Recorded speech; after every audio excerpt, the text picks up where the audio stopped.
وقل رب أدخلني مدخل صدق وأخرجني مخرج صدق واجعل لي من لدنك سلطانا نصيرا.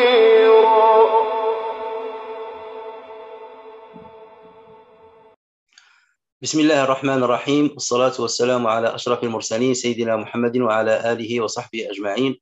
اللهم اجمعنا عليك ولا تكلنا إلا إليك، أرنا اللهم الحق حقا وارزقنا اتباعه وأرنا الباطل باطلا وارزقنا اجتنابه واجعلنا من عبادك الصالحين وأوليائك المقربين برحمتك يا أرحم الراحمين.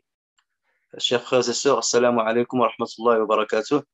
Bienvenue à cette quatrième séance dans le commentaire de Ayat al-Kursi, sous l'ombre de ce grand verset qui a été considéré par le prophète sallallahu alayhi wa sallam comme le verset le plus glorieux du Coran.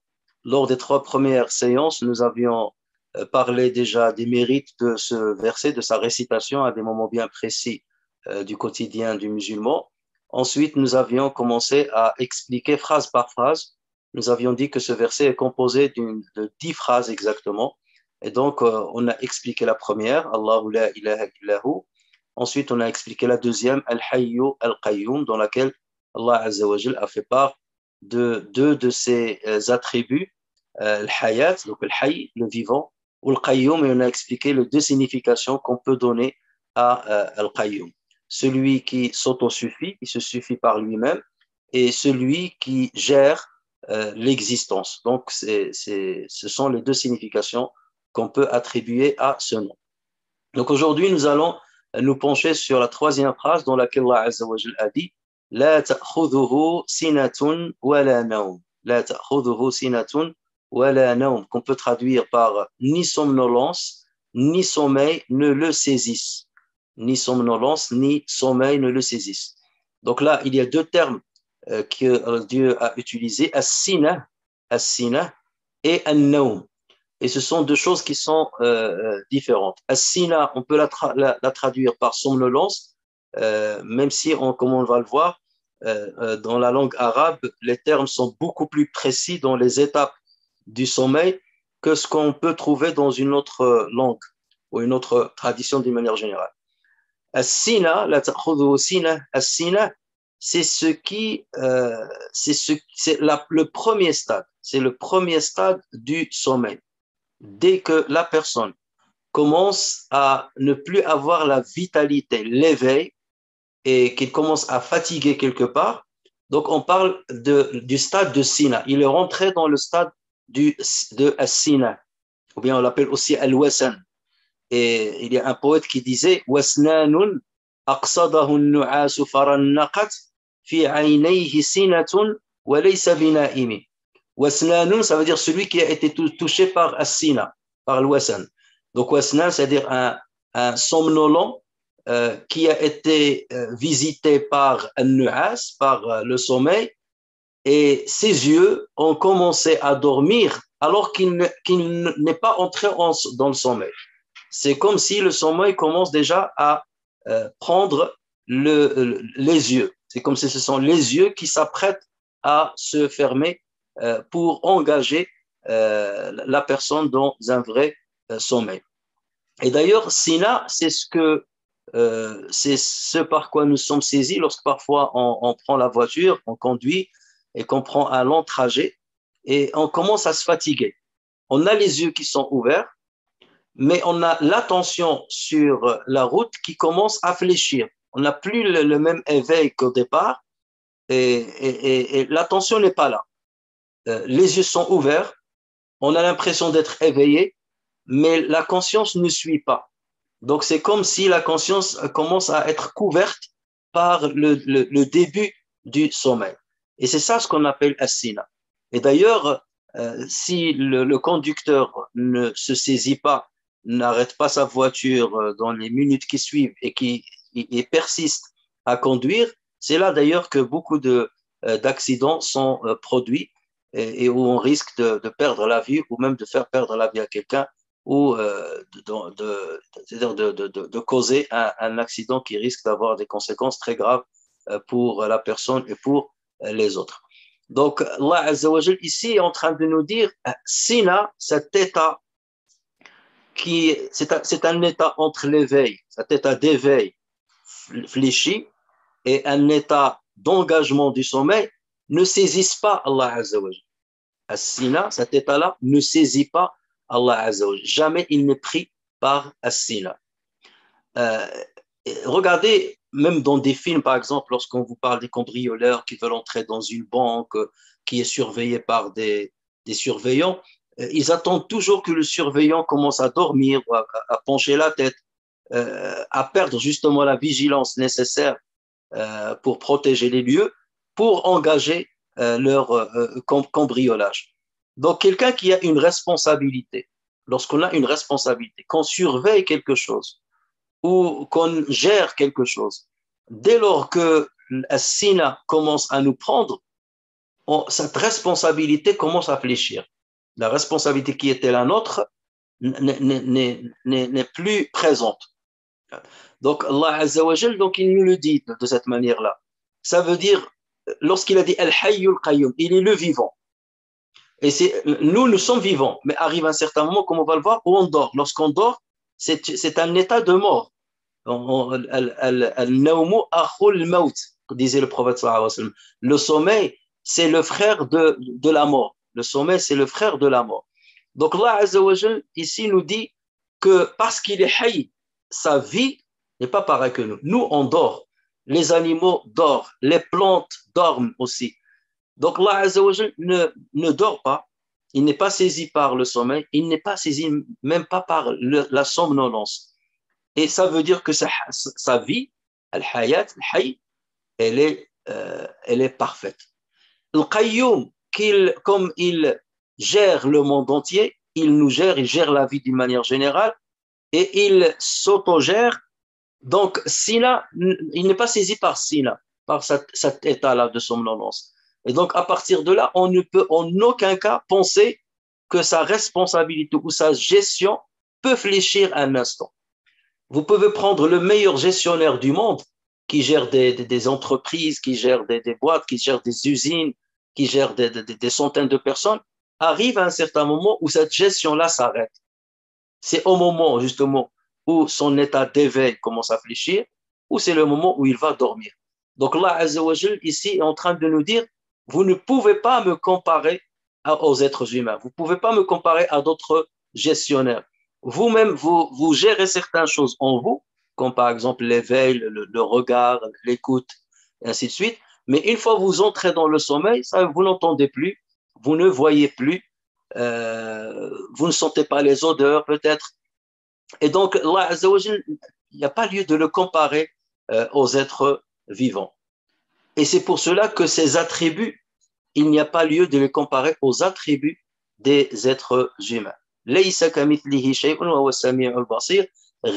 ne lui ressemble, rien ne lui ressemble. Et il est l'audient et celui qui voit l'audient et qui voit toutes choses. Donc, imaginez si ce gestionnaire était saisi par la somnolence ou par le sommeil, un sommeil profond, les cieux et la terre vont tomber. On a rappelé la dernière fois le verset dans lequel Allah Azza wa Jalla dit Inna Allah yumsiku as-samawati wal arda an tazula. Allah Azza wa Jalla retient les cieux et la terre pour qu'elles ne tombent pas, pour qu'elles ne disparaissent pas. Il les retient. Et cette rétention-là, cette manière de les tenir bâtis comme ils le sont, c'est elle qui maintient l'équilibre de notre existence. Donc, imaginez s'il est saisi par une sina, donc tout cela va s'effondrer. Et donc, c'est là où on voit que la gestion de tout ce monde-là, dans ses moindres détails, de l'infiniment petit à l'infiniment grand, reste une gestion parfaite qui ne fléchit en aucun cas, parce que justement, Al-Qayyum, celui qui gère, le gestionnaire de toutes ces choses-là, ne peut être saisi ni par somnolence, ni par sommeil. Donc de là, on comprend que le hayat, donc le hayat, la vie de Allah Azza wa Jal, c'est une vie mutlaqa, qui n'est pas relative. Elle est absolue. C'est une vie absolue. Qayyumiyat Allah Azza wa Jal, c'est une qayyumiyya qui est absolue. Et là, cette phrase-là vient confirmer les deux autres attributs et vient nous donner les caractéristiques de ces attributs pour qu'on ne tombe jamais dans le comparatif, pour qu'on n'essaie jamais de comparer Dieu à sa création. Et c'est cela le secret de At-Tasbih. At-Tasbih, c'est quoi? Lorsque je dis Subhanallah, ça veut dire qu'il est lointain et différent de ce que je peux, de ce que mon esprit peut imaginer pour l'évaluer. Il est lointain, il est loin, très très loin de ce qu'on peut imaginer. Et c'est pour ça ce que veut dire Subhana. Lorsqu'on dit Sabaha, Farasun Sabouh, ça veut dire c'est un cheval qui galope très vite et qui s'éloigne très vite. As-Sibaha fil ma, c'est la nage. Lorsqu'on dit Sibaha, la nage, normalement la réalité, la nage, ça veut dire c'est le déplacement dans l'eau. On l'appelle As-Sibaha. Et donc lorsqu'on dit Subhanallah, ça veut dire Ma ab'ada, qu'il est lointain, qu'il est exempt de ce qu'on peut nous-mêmes lui attribuer ou ce à quoi on peut le comparer. Donc cette phrase-là va justement nous montrer le caractère absolu des deux premiers attributs qu'Allah Azza wa Jal a cités, Al-Hayy, Al-Qayyum. Alors là, on peut dire, oui, mais dans ce cas, Allah Azza wa Jal aurait pu se contenter de dire La ta'khudhuhu sinah. Il n'est pas saisi par la somnolence. Pourquoi dans ce cas, il va parler du sommeil?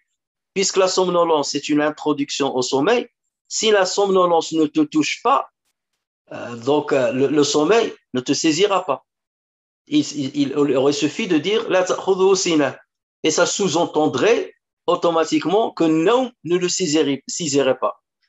Tout simplement parce qu'il peut nous arriver, à nous ou à d'autres créatures, d'entrer, de plonger dans le sommeil sans passer par Sina. Sina, elle nous touche lorsqu'on a une certaine résistance pour maintenir l'état d'éveil. On veut maintenir l'état d'éveil et Sina commence quelque part à alourdir notre corps pour qu'on puisse plonger dans le sommeil. Mais parfois, vous allez dans votre lit, vous posez votre tête et vous plongez directement. Vous êtes en pleine vitalité, vous entrez dans votre lit et 5 minutes après, vous vous rappelez de rien. Vous ne passez pas par le stade de Sina. Vous entrez directement dans le sommeil. Pourquoi? Parce que vous n'avez pas manifesté une résistance au sommeil. Et Sina, justement, apparaît lorsqu'il y a une petite résistance au sommeil. Tu es dans une activité, tu conduis, tu es en train d'écrire, tu suis un cours et tes paupières commencent à s'alourdir et commencent à fermer tes yeux. D'accord? Parce qu'il y a une résistance. Et donc, voilà pourquoi Allah a parlé de Sina, cette somnolence, et il a parlé du sommeil qui est l'endormissement à proprement parler. Et regardez Allah Azza wa Jal aussi, il aurait pu dire la yasinu wa la yanam. Il aurait pu dire il ne somnole pas et il ne s'endort pas. Mais lui, c'est pas ce qu'il a dit. Il a dit il n'est pas saisi. La ta'khudhuhu. Il n'est pas saisi ni par la somnolence ni par le sommeil. Pourquoi il a utilisé le verbe la ta'khudhuhu plutôt que de dire c'est lui qui ne somnole pas et c'est lui qui ne s'endort pas? Parce que lorsque tu dis akhada, ça c'est un verbe, saisir, il y a toujours un sujet et il y a toujours un complément. Akhada shay'a, j'ai saisi une chose. Donc moi, je suis le sujet, le verbe c'est saisir, et forcément j'ai saisi, donc il faut toujours un complément. Donc la chose, elle est soumise à ma saisie, elle est soumise à moi, à ma force. Donc Allah Azza wa Jal ici, il a voulu dire que il n'y a pas une force extérieure qui peut le saisir. En aucun cas, Allah Azza wa Jal, c'est lui le sujet. C'est lui le sujet. Donc c'est lui qui maîtrise les choses, c'est lui qui saisit les choses, c'est lui qui maintient les choses. Et ça ne peut pas se faire dans le sens inverse. Donc c'est pour cela qu'il a le sujet dans cette phrase-là, c'est le sommeil et l'endormissement. Le sommeil et l'endormissement ne saisissent pas Allah Azza wa Jal. Donc il ne peut pas, dans ce genre de situation, être lui un complément d'objet. Et une autre chose qui lui est externe devient le sujet qui se saisit de lui. Et ça vous montre la grandeur justement de l'éloquence du Coran. Alors qu'il aurait pu dire la yasinu wa la yanam. Et lui, il a utilisé la ta'khudhuhu sinatun wa la naum. Parce que la saisie suppose une domination, saisie une force du sujet sur le complément. Alors, Allah Azza wa Jalla, donc, ici, donc, il nous montre, c'est-à-dire le caractère absolu de ces attributs. Et dans le Coran, il y a plusieurs passages, parfois, où Allah Azza wa Jalla nous montre que c'est lui qui saisit les autres par le sommeil ou par la somnolence. Et regardez par exemple pour le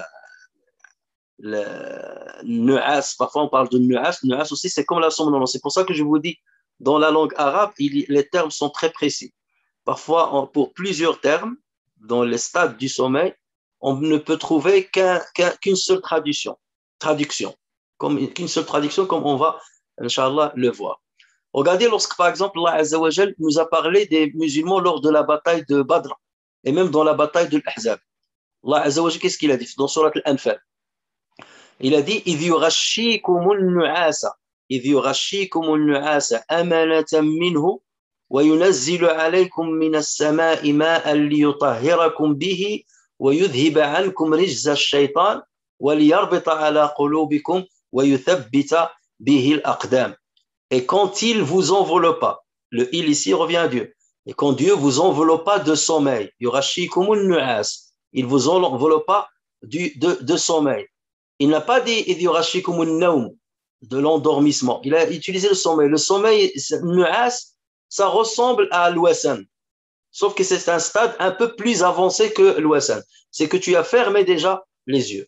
Donc, quand il vous enveloppe de sommeil, bon, la traduction ici, c'est le sommeil, c'est ce que vous allez trouver dans les traductions, mais c'est une mauvaise traduction, parce que c'est pas encore un sommeil profond, c'est un stade préliminaire du sommeil, le premier stade du sommeil, où tu as un état, où tu es prédisposé à te réveiller rapidement. Et on va expliquer le pourquoi, le choix de ce terme-là. Et quand il vous enveloppa de sommeil, comme d'une sécurité de sa part, et du ciel, il fit descendre de l'eau sur vous, afin de vous en purifier, d'écarter de vous la souillure de diable, de renforcer les cœurs et d'en raffermir les pas. En fait, les musulmans dans la bataille de Badr, ils avaient peur, parce qu'il y a l'ennemi devant eux, qui est 3 fois supérieur à eux, qui est plus armé qu'eux. C'est la première fois qu'ils vont engager une expérience de guerre pour se défendre. Et donc, ils étaient saisis d'une certaine peur. Et vous savez que lorsque vous avez une inquiétude ou bien un stress, lorsque le sommeil arrive, ça vous donne un apaisement du cœur. Parfois, par exemple, vous entendez une information qui vous terrasse, la mort de quelqu'un qui vous est proche, ou l'échec dans un examen, et vous voyez le stress qui monte, l'adrénaline qui se saisit de votre corps. Et après, vous faites une petite sieste, et vous vous réveillez, vous oubliez, pour un certain moment de la sieste, il vous donne un certain apaisement. Donc Allah Azza wa Jalla a enveloppé les musulmans, les combattants musulmans, lors de cette bataille-là, par un nu'as. Idh yurashikumu un nu'asa. Une nu'asa, ici, c'est le complément d'objet. Ou yurashikum, c'est Allah Azza wa Jalla, le yurashi, ça veut dire l'enveloppe. Rasha, ça veut dire wallayli idha yaghsha. Je jure par la nuit quand elle enveloppe. Wallayli idha yaghsha. Idh yurashikum, ça veut dire, regardez comment Dieu vous a enveloppé avec un petit sommeil, et il a appelé nu'as. Après, il a dit amanatan minhu. Et ce terme amana, il l'a utilisé dans une autre sourate, lorsqu'il a parlé justement de l'Ahzab, de la bataille de l'Ahzab, dans sourate Ali Imran. Il a dit ثم أنزل عليكم من بعد الغم أمانة نعاسا يغشى. Regardez là-bas, il يغشي, ici يغشى, donc c'est le même terme. يغشى طائفة منكم وطائفة قد أهمتهم أنفسهم يظنون بالله غير الحق ظن الجاهلية. Donc ici il dit, puis il fit descendre sur vous. Donc tout à l'heure il a dit, il vous enveloppe. Ici, il fit descendre sur vous. Après l'angoisse qu'ils avaient suite à l'attaque des coalisés, l'encerclement qu'ils ont fait de Médine. Donc, puis, il fit descendre sur vous, après l'angoisse, la tranquillité, un sommeil léger, c'est ça le nuas, un sommeil léger qui enveloppa une partie d'entre vous, tandis qu'une autre partie était soucieuse pour elle-même, soucieuse au point qu'il n'arrivait pas à s'endormir ou à être saisi par ce léger sommeil. Mais une bonne partie des musulmans ont été saisis par ce léger sommeil qui leur a donné une certaine tranquillité, un certain apaisement. Tandis qu'une autre partie était soucieuse pour elle-même et avait des pensées sur Allah non conformes à la vérité. Ça, c'est en général les hypocrites ou ceux qui ont une foi très faible. Donc, il dit, et avait des pensées sur Allah non conformes à la vérité, des pensées dignes de l'époque dignes de l'époque de l'ignorance. Allah Azzawajal, dans les deux versets-là que je viens de citer, qu'il s'agit de celui de l'Anfal ou de Al-Imran, il a utilisé le terme amanatan. Il dit Rashikumun nu'asa amanatan. L'amana, c'est pas l'amn. L'amn, c'est la sécurité. L'amana, c'est un synonyme de l'amn, mais au féminin. Il y a l'amn qui est masculin, et il y a l'amana qui est féminin. Quelle est la différence entre les deux? Ça veut dire la sécurité. Mais il y a une différence. L'amana, c'est quoi? C'est une sécurité ou une tranquillité, mais qui est mélangée avec une attention, avec un éveil d'esprit, une attention et avec une petite crainte. Parce que dans les deux cas de ces versets-là, je parle d'une guerre. Les musulmans sont dans une guerre. Et dans une guerre, il y a toujours un stress et il y a toujours un éveil. Tu guettes ton ennemi pour que tu ne tombes pas dans un guet-apens, pour qu'il ne t'attaque pas par l'arrière. Donc, il y a une certaine vigilance, une certaine attention. Mais cette attention, Allah Azzawajal n'a pas voulu qu'elle se transforme en une angoisse. Et c'est pour cela qu'il a couvert ces musulmans, ces croyants, avec un sommeil léger, tout en restant vigilant. Ça veut dire, s'il y a une attaque subite, donc là, les musulmans allaient se réveiller tout de suite. Donc, vous voyez, il y a un petit stress qui, même s'ils sont plongés dans un léger sommeil, ils sont très attentifs. Ils sont très attentifs. C'est pour cela qu'il a utilisé l'amana. Alors que l'amn, c'est la sécurité. Lorsque tu es en sécurité, tu crains rien. Alors que l'amana au féminin, c'est une sécurité avec une petite crainte et une petite vigilance. Regardez la précision du Coran. Donc, Allah Azzawajal ici a montré que c'est lui qui enveloppe les autres avec une nuage, avec le sommeil léger. Quant à lui, comme j'ai dit tout à l'heure, il ne peut pas être saisi par ce sommeil. Donc, c'est lui le faiseur de ce sommeil. C'est lui qui enveloppe avec ce sommeil. Mais en aucun cas, il ne peut être saisi par ce sommeil-là parce qu'il n'en a pas besoin. Parce qu'il n'en a pas besoin, parce qu'il n'y a pas de stress, parce que Allah Azza wa Qayyum, il tient les choses d'une manière constante. Alors que nous, notre vigilance, elle monte à un certain niveau, elle ne peut pas le dépasser. Ensuite, elle descend à un certain moment. Et c'est le cas de tous les êtres humains, même des animaux. Regardez combien les prédateurs, s'il n'y avait pas une descente de vigilance des proies, jamais ils ne seraient saisis par les prédateurs. Et même les prédateurs, parfois, ils se font attaquer par leurs rivaux dans des moments où il manque de vigilance parce qu'ils sont saisis de sommeil ou d'une somnolence ou parce qu'ils sont occupés par autre chose. Parce qu'ils ne peuvent pas s'occuper de deux choses en même temps. Alors, lorsqu'Allah Azzawajal dans le Coran a parlé du sommeil, il a utilisé plusieurs termes. Et on peut se demander pourquoi il utilise certains termes différents. Regardez par exemple lorsqu'il parle de muhsinin, des bienfaiteurs. Il dit Kanu qalil, surat al-Dhariyat. Kanu qalilan min al-layli ma yahja'un. Kanu qalilan min al-layli ma yahja'un. Il n'a pas dit Kanu qalilan min al-layli ma yanamun. Il ne dormait que peu dans la nuit. Il a dit yahja'un. Et dans les traductions, vous allez trouver il dormait. Or, yahja'un, c'est pas pareil que yanamun. Yahja'un, c'est une étape dans le sommeil. C'est une étape dans le sommeil. Ça veut dire c'est bienfaiteur, même s'il dormait, il ne sombrait pas dans un sommeil trop profond. parce qu'ils préparent leur horloge biologique pour qu'ils les réveillent à la prière de l'Fajr. Et c'est pour cela qu'ils dorment, mais il y a une horloge biologique qui est prête à les saisir. Et combien de fois ceux qui ont l'habitude de faire le Fajr, et ils mettent le réveil, et ils se réveillent en général à 1 minute avant le réveil, 5 minutes avant le réveil. Pourquoi? Justement parce que l'horloge interne, elle a été programmée par cette personne-là, parce il a de la foi et parce qu'il donne l'importance à la prière. Il veut se réveiller pour prier. Et donc, à partir de là, il va contrôler même sa physiologie, cette horloge interne, pour qu'il le réveille. Et c'est pour cela qu'il ne plonge pas dans un sommeil anesthésiant, si j'ose dire. Il y a certains qui, lorsqu'ils dorment dans un sommeil, même s'il y a une troisième guerre mondiale à côté de lui, il ne se réveille pas. Le croyant, non, par rapport à la prière nocturne. Et c'est pour cela que lorsque vous allez voir chez les Arabes, vous allez trouver qu'ils ont utilisé plusieurs mots pour spécifier les stades par lesquels la personne passe dans son sommeil.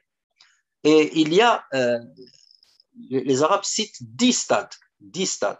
Regardez, même nous dans la biologie, lorsqu'on parle des stades du sommeil, on les nomme stade 1, stade 2, soit stade 3, et on parle du sommeil paradoxal. Sommeil, c'est-à-dire sommeil léger, stade 1, stade 2, stade 3, sommeil paradoxal. Paradoxal, pourquoi? Parce que le dormeur, il plonge dans un état de sommeil profond, mais en même temps, son cerveau est très stimulé. C'est là où on rêve. C'est la période où on fait beaucoup de rêves parce que le cerveau, il travaille bien. Lorsqu'on fait un électroencéphalogramme, on enregistre notre électroencéphalogramme, la personne est dans un sommeil profond et pourtant le cerveau, il enregistre des tracés qui ressemblent aux tracés de quelqu'un qui est éveillé. C'est pour cela qu'on parle de sommeil paradoxal. C'est paradoxal. Le corps, il dort et l'esprit, et le cerveau, il est comme le cerveau de quelqu'un qui est éveillé. Et c'est pour cela d'ailleurs que lorsqu'on rêve, on a l'impression qu'on est éveillé, on a l'impression qu'on est dans la réalité. Les Arabes, ils n'avaient pas besoin d'électroencéphalogramme. Même eux, ils ont donné des mots. Ce n'est pas que des termes. Stade 1, stade 2, stade 3. Regardez les Arabes, la grandeur de l'arabe, justement, et des Arabes, pour vous dire que c'est une langue de laquelle on doit être fier. Ce n'est pas pour rien qu'Allah Azza wa Jalla l'a choisi pour révéler, pour parler à l'humanité et pour révéler le Coran à l'humanité. Alors, les Arabes, ils parlent d'abord ils disent, le premier stade du sommeil, c'est nu'as. Et nu'as, c'est quoi? C'est avoir besoin de dormir.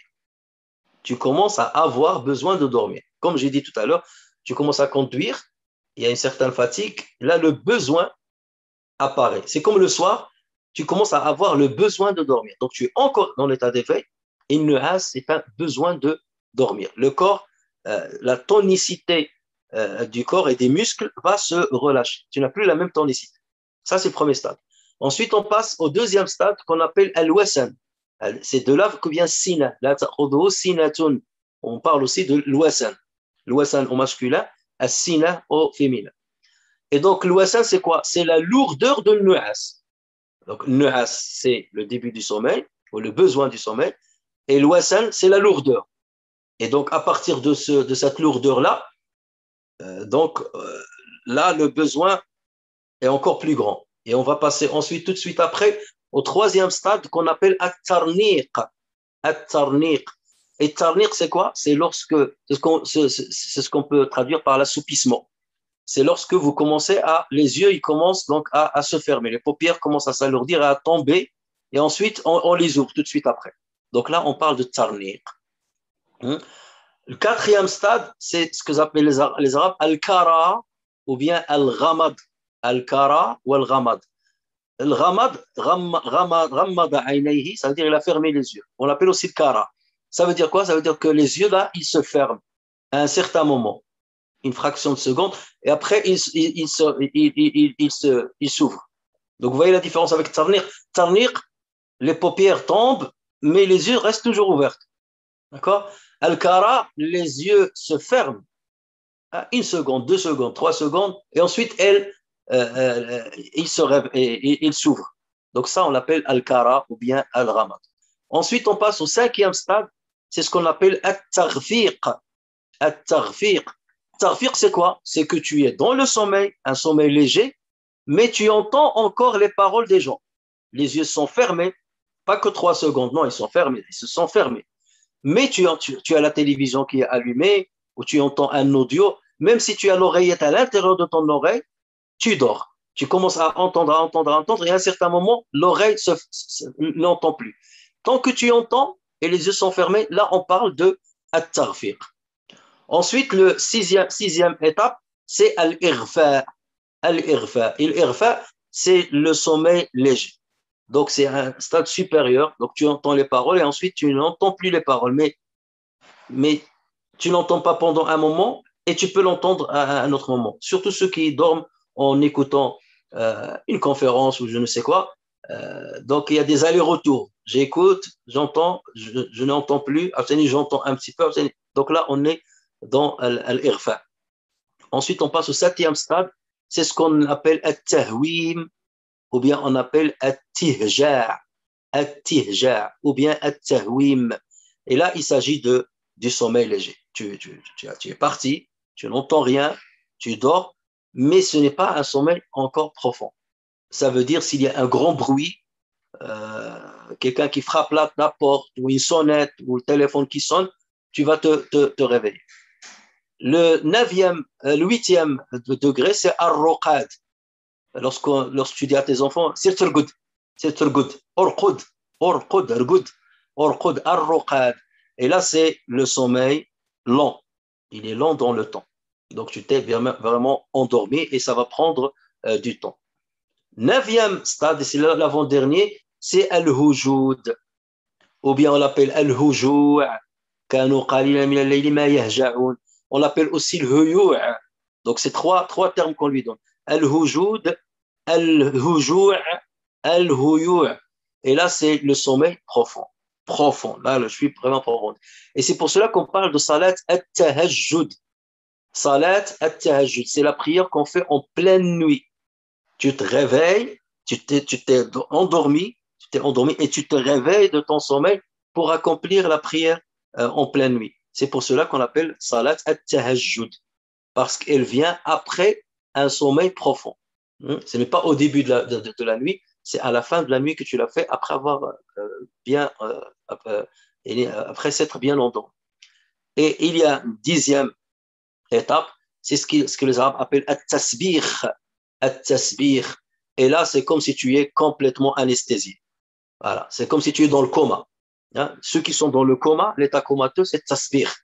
Mais vous avez des gens qui, lorsqu'ils dorment, tu peux l'appeler 4-5 fois, il ne se réveille pas.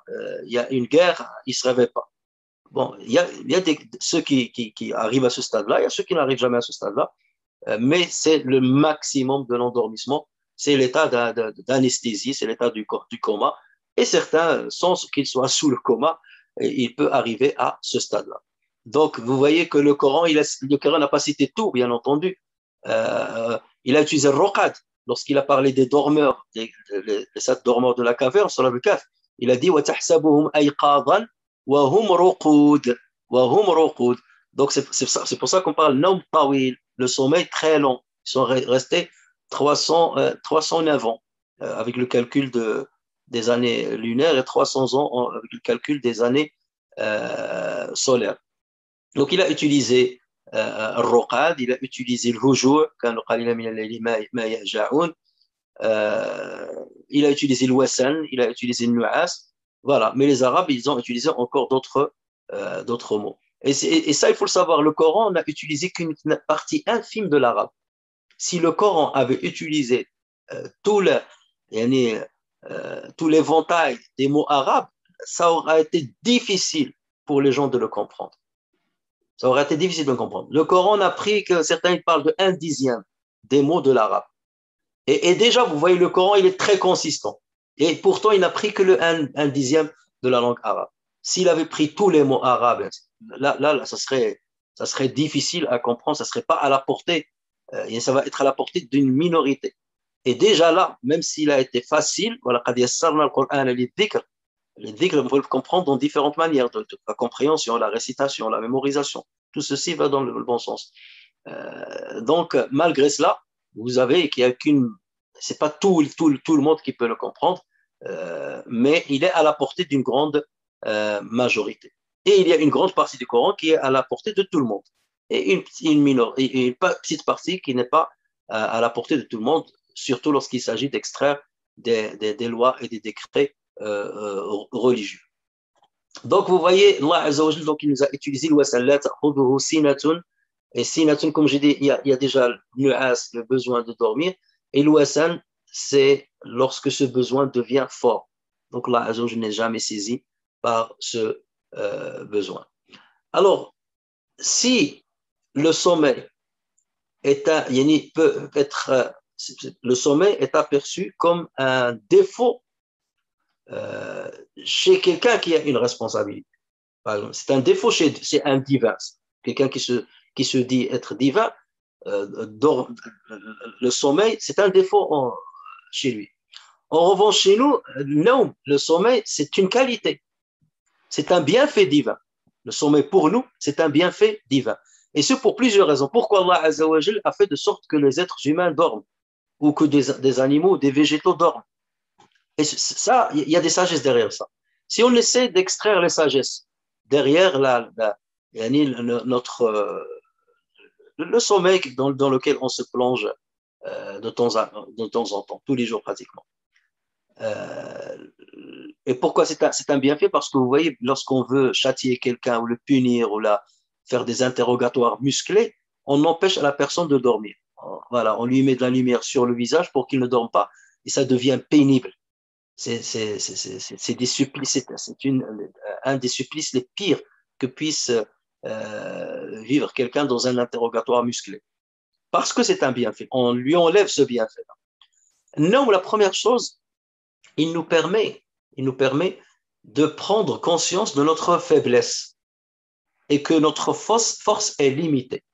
Imaginez lorsque vous êtes, imaginez quelqu'un qui est éveillé, qui est violent, qui est ceci, tu le vois comme un Satan.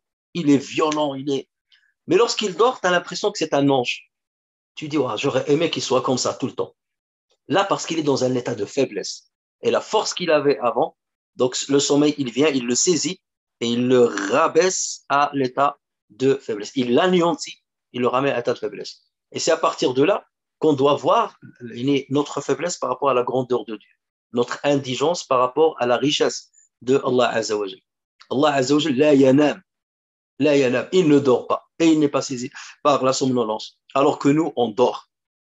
Et donc, on revient à notre état de faiblesse. On ne peut plus contrôler notre corps, on ne peut plus contrôler notre cerveau, on ne peut plus contrôler notre intelligence. Combien de personnes, parfois, ils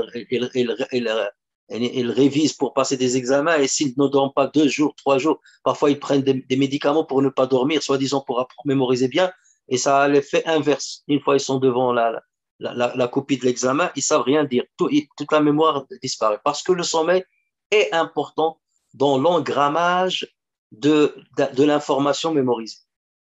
Et ça par expérience, moi j'avais cette expérience. Si vous voulez bien mémoriser, apprenez. Nous, on apprenait parfois certaines choses par cœur dans le domaine médical, biologique et tout ça. Certaines choses, il faut les apprendre par cœur. Il n'y a pas de logique. C'est comme ça qu'il faut les apprendre. Vous vous concentrez par exemple pendant une vingtaine de minutes et vous dormez un petit quart d'heure. Et vous alternez ça. Donc le quart d'heure, il permet l'engrammage et la consolidation de la mémoire. On parle de la mémoire à court terme qui va passer à la mémoire à long terme. Et il y a beaucoup de débats sur ça. Comment elle est faite la mémoire à court terme? Est-ce qu'il y a seulement des influx nerveux? Alors que la mémoire à long terme, on passe à des hormones, à l'application de certaines hormones. Tout ça, c'est un long débat. Que les spécialistes, soit en biologie ou bien en éthologie, par exemple, la biologie du comportement d'une manière générale, ils continuent de faire. Vous avez des universités qui sont spécialisées dans la question du sommeil, comme par exemple à Strasbourg. Il y a toute une unité qui fait des études sur le sommeil et quels sont les stades du sommeil. Et là, c'est un monde qui est immense, un monde qui est extraordinaire. Et j'avais eu l'occasion d'étudier certains pendant le DEA dans cette unité et de recherche et où il y a des bénévoles qui viennent et qui dorment là-bas pendant des jours et des jours. On les enregistre, on les filme et on voit leur comportement pendant le sommeil. C'est tout un domaine. Et tout ce qu'on fait, c'est seulement relater l'état dans lequel il est et seulement enregistrer quelques paramètres biologiques pendant son sommeil. Mais de là à comprendre comment on plonge dans le sommeil, comment le cerveau, à un certain moment bien précis, rentre dans le sommeil, pourquoi parfois il ne peut pas rentrer dans le sommeil lorsque vous avez des insomnies, et vous savez que c'est une vraie maladie, notamment dans les pays riches, et il faut vraiment des médicaments. Tout ça, c'est un domaine qui est extraordinaire. Vous pouvez passer toute votre carrière à étudier ce domaine-là sans pour autant découvrir tous les secrets par lesquels il regorge. Donc, d'abord, le sommeil nous permet de savoir, de connaître et de reconnaître notre indigence. La deuxième chose, c'est que sans le sommeil, les hommes dominants auraient exploité à outrance les gens qui sont dans le besoin. Regardez, lorsque vous êtes un chef d'une entreprise, vous faites travailler des gens, regardez, prenons la Chine, on exploite les travailleurs à outrance, ou dans les pays, c'est un pays sous-développé. Vous ne pouvez pas faire travailler quelqu'un 24 heures sur 24. Vous êtes obligé, la logique veut que vous l'exploitiez pendant, 14 heures, 16 heures, mais la logique va vous dire, il faut le laisser dormir un moment. Et c'est pour cela que vous avez des usines où ils vont exploiter des gens et leur mettre leur chambre juste à côté de l'usine. Va dormir et revient. Mais va dormir, ça c'est un droit qu'on arrache. Et vous trouverez jamais un despote qui peut imposer à des gens de travailler. Même Pharaon, il peut pas, lorsqu'il construisait les pyramides, il ne pouvait pas leur imposer de travailler jour et nuit. Donc, il est obligé de leur donner une période où ils doivent dormir. Donc, le sommeil, avec cette notion-là, c'est un bienfait qui nous permet d'arracher un droit de repos à des éventuels despotes qui veulent nous exploiter sans arrêt. D'accord? Et donc, c'est là où on voit que c'est un bienfait. Et d'ailleurs, l'autre chose, c'est que le sommeil, ça nous permet aussi de méditer sur la mort. Puisque, comme on a dit, le sommeil, c'est le frère de la mort. Et regardez Allah Azza wa Jal, d'ailleurs, dans le Coran, dans Surat Zomar, qu'est-ce qu'il dit? Allahu yatawaffa al-anfusa hina mawtiha, wallati lam tamut fi manamiha, fayumsiku allati qada alayha al-mawta, wa yursilu al-ukhra ila ajalin musamma. Inna fi dhalika la ayatin liqawmin yatafakkarun. Allah reçoit les âmes au moment de leur mort. Donc, au moment de la mort, Allah Azza wa Jal reçoit les âmes. Allah reçoit les âmes au moment de leur mort. Ainsi que celles qui ne meurent pas au cours de leur sommeil. Il reçoit l'âme de la personne lorsqu'elle rentre dans le sommeil. Comment ça arrive là? Et c'est là le secret de l'âme. Il y a une partie de nous qui n'est plus là, qui n'est plus avec nous. Même si le corps respire, même si le corps, les poumons respirent, le cœur bat, la circulation sanguine est maintenue, le cerveau, il peut rêver, tout ça, mais l'âme, ou une partie de l'âme, on ne sait pas, est retenue par Allah Azza wa Jal. Ensuite, Allah Azza wa Jal dit, il retient celle à qui il a décrété la mort, c'est-à-dire cette âme-là, il va la retenir, il ne reviendra pas au corps, tandis qu'il renvoie les autres, c'est-à-dire les autres âmes, jusqu'à un terme fixé, pour que la personne se réveille. Il lui renvoie l'âme jusqu'à un terme fixé. Et là, il a dit, il y a certainement là des preuves pour des gens qui réfléchissent. Donc, le sommeil, c'est un moyen de réflexion, un moyen de méditation pour découvrir la grandeur d'Allah Azza wa Jal et pour aussi réfléchir sur la mort qui va nous saisir. Comme le sommeil nous saisit, la mort aussi va nous saisir. Et comme Allah Azza wa Jal, et comme nous retrouvons notre éveil après un sommeil, Allah Azza wa Jal va nous faire retrouver une vie après la mort, une résurrection après la mort. Donc voilà en quoi justement le sommeil est le frère de la mort. Troisièmement, c'est que le sommeil, c'est un repos obligatoire pour le corps. Tu ne peux pas toi-même exploiter ton corps à outrance. Parce qu'il y a certaines personnes qui te disent, oui, mais je dois rester éveillé pour... Non, inna li badanika alayka haqqa. Ton corps a un droit sur toi. Et tu as un devoir vis-à-vis de ton corps. Donc, tu dois lui donner le repos. Dieu te l'impose. Parce que sinon, imaginez qu'on ne dormait pas, ou là qu'on contrôle notre sommeil. Il y a des fois où on va rester éveillé 4-5 jours, parce qu'il faut terminer tel travail, parce qu'il faut faire cela. jusqu'à ce que notre corps il s'anéantit. Ben, heureusement qu'Allah Azza wa Jal a imposé le sommeil pour qu'il nous somme de dormir afin de reposer le corps. Et c'est pour ça qu'Allah Azza wa Jal a dit وَمِنْ آيَاتِهِ منامكم بالليل والنهار وابتغاؤكم من فضله إن في ذلك لآيات لقوم يسمعون. Et parmi ces signes, parmi les signes de Dieu, votre sommeil la nuit et le jour, parce qu'on peut dormir aussi de la journée, votre sommeil la nuit et le jour, et aussi votre quête de sa grâce. La quête de sa grâce, ça veut dire le travail qu'on travaille dans la journée. Il y a en cela des preuves pour des gens qui entendent. Regardez ici, il a dit qui entendent, parce que théoriquement, lorsqu'on dort, on n'entend pas. Vous voyez la concordance. Il y a en cela des preuves pour des gens qui entendent. Yasma'un, alors que sama', l'écoute disparaît pendant le sommeil. وَضَرَبْنَا عَلَى آذَانِهِمْ. Nous avons frappé sur leurs oreilles pour qu'ils n'entendent rien pendant le sommeil. Allah Azza wa Jalla dit aussi وَهُوَ الَّذِي جَعَلَ لَكُمُ اللَّيْلَ لِبَاسًا وَالنَّوْمَ سُبَاتًا وَجَعَلَ النَّهَارَ نُشُورًا. Donc, et c'est lui, c'est-à-dire c'est Dieu, c'est lui qui vous fit de la nuit un vêtement, du sommeil un repos, et qui fit du jour un retour à la vie active. La nuit avec son obscurité, c'est comme un vêtement qui te couvre. D'accord? Le sommeil, c'est un repos. Et le jour, un retour à la vie active. Donc là, il a cité comme un bienfait de sa part pour l'humanité. Donc, vous voyez, ça aussi, ça nous montre la sagesse derrière laquelle Allah Azza wa Jal a instauré le sommeil.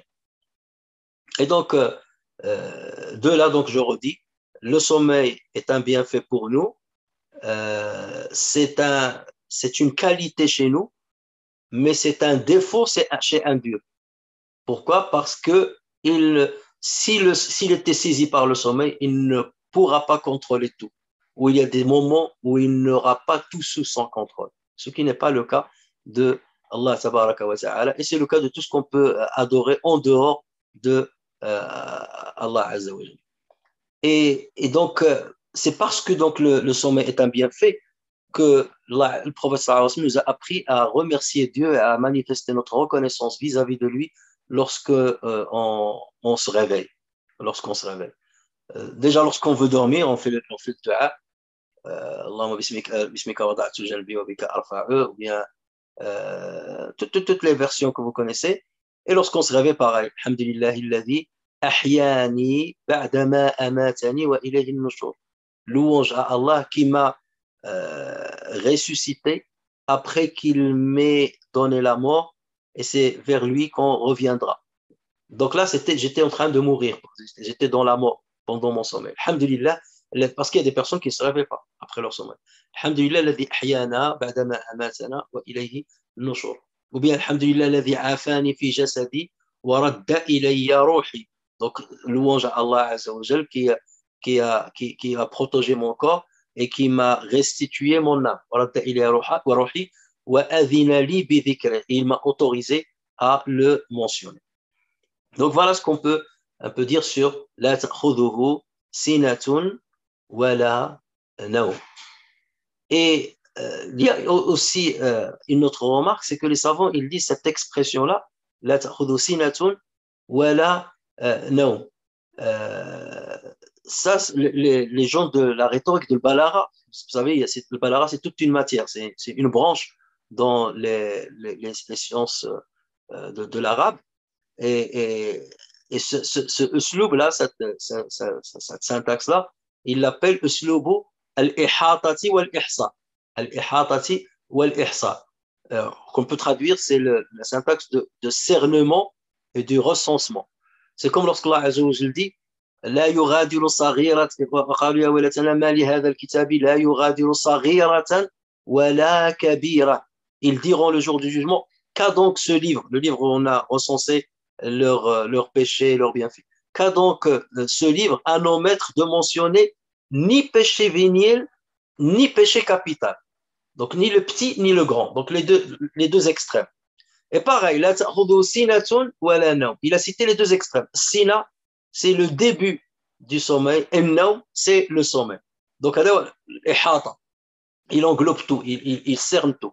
Wal-ihsa, et donc c'est le recensement de tout.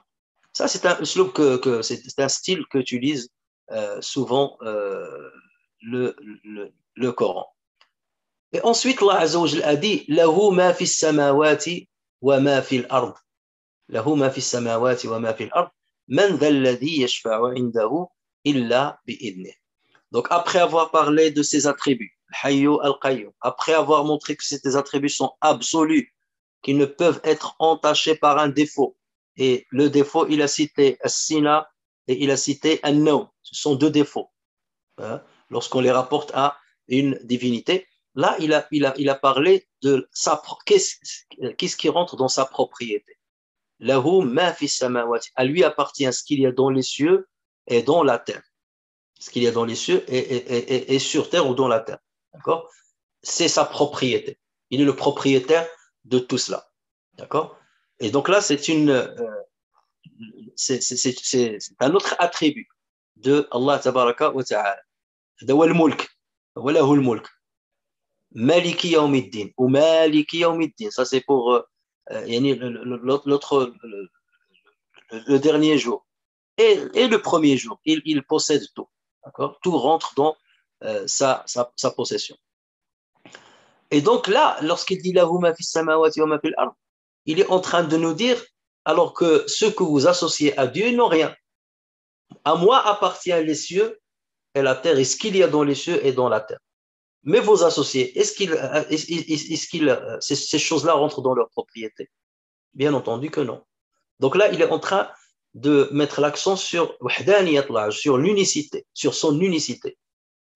Et ensuite, il a dit, y a-t-il quelqu'un qui peut intercéder auprès de lui sans son autorisation? Là, c'est une question rhétorique dont la réponse c'est non, c'est le négatif. Personne, ça veut dire personne ne peut intercéder auprès de lui sans son autorisation. D'accord? Et les autres divinités, allez voir s'ils peuvent autoriser une intercession auprès d'eux. C'est impossible. Allah Azza wa Jalla dit وَيَعْبُدُونَ مِن دُونِ اللَّهِ مَا لَا يَضُرُّهُمْ وَلَا يَنْفَعُهُمْ وَيَقُولُونَ هَؤُلَاءِ شُفَعَاؤُنَا عِندَ اللَّهِ قل أتنبئون الله بما لا يعلم في السماوات ولا في الأرض سبحانه وتعالى عما يشركون. Ils adorent au lieu d'Allah ce qui ne peut ni leur nuire ni leur profiter. Et ils disent, ceux-ci, ça veut dire leurs associateurs, les associateurs, ceux-ci sont nos intercesseurs auprès d'Allah. Parce qu'ils fabriquaient des statues comme Lat ou l'Uzza ou Manat. Et ils les adoraient, soi-disant, on leur disait, mais vous connaissez Dieu? Oui, on connaît Dieu. Mais pourquoi vous adorez les statues? Parce qu'ils vont intercéder en notre faveur auprès de Dieu. D'accord? C'est exactement ce que dit le verset. Ceux-ci sont nos intercesseurs auprès d'Allah. Dis, donc Dieu leur dit, dis, oui, à Mohammed, dis à ces gens-là, informez-vous Allah de ce qu'il ne connaît pas. Vous dites que ces statues vont intercéder auprès de lui. Ben, vous êtes en train de m'informer de quelque chose qui n'existe pas. Moi, je sais toute chose, mais cette chose-là ne rentre pas dans ce que je sais. Donc, vous êtes en train de dire des mensonges. Et là, c'est une manière d'ironiser un petit peu sur ce qu'il prétend. Informez-vous Allah de ce qu'il ne connaît pas dans les cieux et sur terre. Pureté à lui, il est le très élevé au-dessus de ce qu'il lui associe. Donc là, puisqu'ils ont dit ces statuettes sont nos intercesseurs, donc là, ici en train de dire qui peut intercéder auprès de lui sans son autorisation? Est-ce que Dieu a donné l'autorisation à ces statues d'intercéder en votre faveur auprès de lui? Est-ce que je vous ai dit de les adorer pour qu'ils intercèdent auprès de moi pour vous? Je ne vous ai jamais dit ça. Voilà. Tous ces intercesseurs m'appartiennent. Tout ce que vous adorez, ça m'appartient. Si vous adorez la lune, si vous adorez le soleil, si vous adorez la pierre, si vous adorez les arbres, si vous adorez les vaches, si vous adorez les rats, il y a certains qui adorent les rats, tout ça rentre dans mon royaume, ça m'appartient. Et ces choses-là ne peuvent intercéder en votre faveur auprès de moi. Parce que je ne leur ai pas donné l'autorisation de le faire. Et je ne vous ai jamais dit de les adorer ou de les utiliser comme des intercesseurs. Donc là, vous voyez, c'est une manière d'aborder l'unicité et de réfuter l'associationnisme, al-shirk billah azza wa jal. D'accord? Dans ce verset, Allah azza wa jal ne réfute pas l'intercession. D'accord? Mais il dit il n'y a pas d'intercession sans son autorisation. Ça sous-entend quoi? Ça sous-entend qu'il autorise certains à intercéder. Et ça, c'est un grand sujet. Shafa'a, c'est un grand sujet. Dieu autorise certains à intercéder. En l'occurrence, le prophète Mohammed, sallallahu alayhi wa sallam, il va intercéder différents styles d'intercession. Il va intercéder pour l'humanité tout entière pour raccourcir le délai d'attente du jugement. Les gens vont attendre longtemps le jugement et rien que l'attente, c'est un châtiment. Et Mohammed sallallahu alayhi wa sallam va demander à Allah azza wa jalla, il va intercéder en la faveur de tout le monde pour accélérer, pour commencer al-hisab. Ça, c'est une intercession. Et le prophète sallallahu alayhi wa sallam va intercéder en la faveur d'une grande partie de sa communauté qui ont commis des péchés et qui auraient pu mériter l'enfer parce qu'ils n'avaient pas assez de hasanat pour mériter le paradis. Il va intercéder en leur faveur. Les savants peuvent intercéder en la faveur de plusieurs personnes, de leur famille, ainsi de suite. N'importe quelle personne qui était pieuse, qui avait beaucoup de hasanat, il peut demander à Allah d'intercéder en la faveur de son conjoint, de ses enfants, de ses parents, de ses amis, et ainsi de suite. Donc l'intercession, Allah Azza wa Jalla va l'autoriser à beaucoup de personnes, mais rien ne se fait sans autorisation. Même les anges ne peuvent pas intercéder sans que Dieu ne leur autorise de faire. وَكَمْ مِنْ مَلَكٍ فِي السَّمَاوَاتِ لَا تُغْنِي شَفَاعَتُهُمْ شَيْئًا إِلَّا مِنْ بَعْدِ أَنْ يَأْذَنَ اللَّهُ لِمَنْ يَشَاءُ وَيَرْضَى. Trouvez ça dans Surat An-Najm. Et que d'anges dans les cieux, dont l'intercession ne sert à rien, sinon qu'après qu'Allah leur a permis en faveur de qui il veut et qu'il agrée. Et Allah Azza wa Jalla dit aussi لا يتكلمون إلا من أذن له الرحمن وقال صوابا. En parlant des gens, يوم يقوم الروح والملائكة صفا لا يتكلمون إلا من أذن له الرحمن وقال صوابا. Le jour où l'esprit, ça veut dire Jibril, et les anges se dresseront en rang, nul ne saura parler sauf celui à qui le tout miséricordieux aura accordé la permission et qui dira la vérité. Dit aussi ولا يشفعون إلا لمن يرتضى وهم من خشيته مشفقون.